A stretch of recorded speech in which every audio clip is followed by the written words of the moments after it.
Question में given है कि calculate the molecular mass of glucose molecule. Glucose के मोलिक्यूल का हमें क्या निकालना है, मोलिकुलर मास निकालना है। तो मोलिकुलर मास का जो फॉर्मूला होता है वो होता है submission of number of atoms of each element. मतलब हमें क्या करना है, और multiply by atomic mass of each element. मतलब हमें यहाँ पर सबमिशन करना है जो नंबर ऑफ एटम्स है, एक एक एटम जितना भी है सारे एटम के नंबर्स का हमें क्या करना होगा, मल्टीप्लाई करना होगा किससे, उसके एटॉमिक मास से। तो जैसा कि हम जानते हैं कि कार्बन का जो एटॉमिक मास होता है वो कितना होता है, वो 12U होता है। उसके बाद अगर हम हाइड्रोजन के एटॉमिक मास की बात करें तो वो होता है 1U। ठीक है, U मतलब यूनिफाइड मास, या हम इसको ये AMU भी बोल सकते हैं। उसके बाद अगर हम बात करते हैं ऑक्सीजन की, तो ऑक्सीजन का एटॉमिक मास कितना होता है 16U।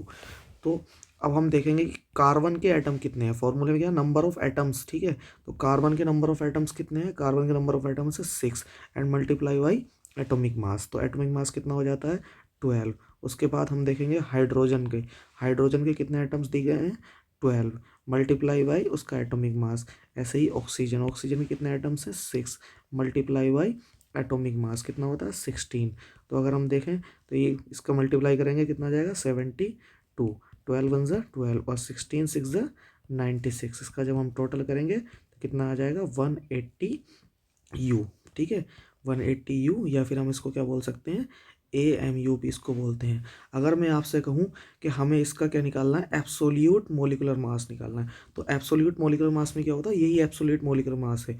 अब एब्सोल्यूट मोलिकुलर मास को अगर हमें ग्राम में कन्वर्ट करना पड़ेगा तो हम क्या कर सकते हैं, इसको 180 से AMU की वैल्यू यहाँ पर रख देंगे तो कितनी होती है 1.67 इंटू 10⁻⁻⁴ ग्राम होती है।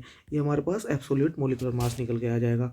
अगर हम बात करते हैं यहाँ पर मोलर मास की, क्या बात करेंगे, अगर इसके ग्राम मोलर मास की बात करेंगे तो ग्राम मोलर मास में हम क्या करेंगे, इसके आगे ग्राम लगा देंगे। ठीक है, मतलब ये Na एटम्स की बात हो रही है यहाँ पर, तो 180 ग्राम इसका ग्राम मोलिकुलर मास हो जाएगा Na एटम्स की अगर हम बात करेंगे।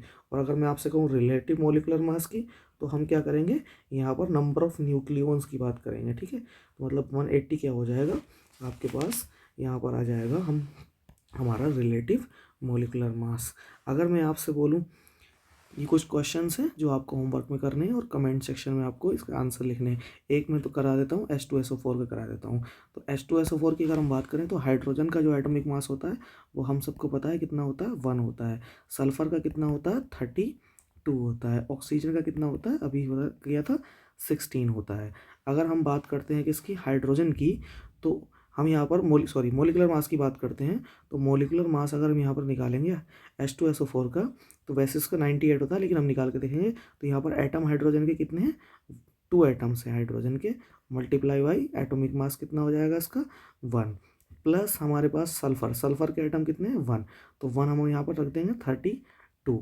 ठीक है, उसके बाद प्लस हमारे पास ऑक्सीजन कितने एटम है 4।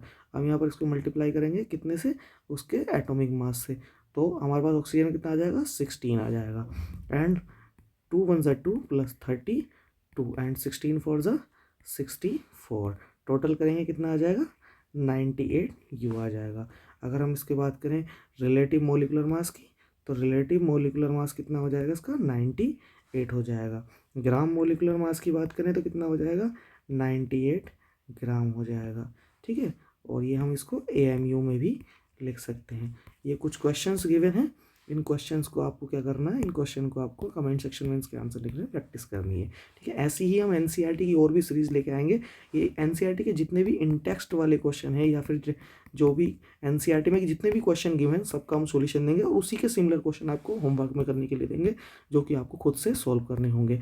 बस चैनल को आपको सब्सक्राइब करना है और प्लीज़ वीडियो को लाइक ज़रूर कर लेना।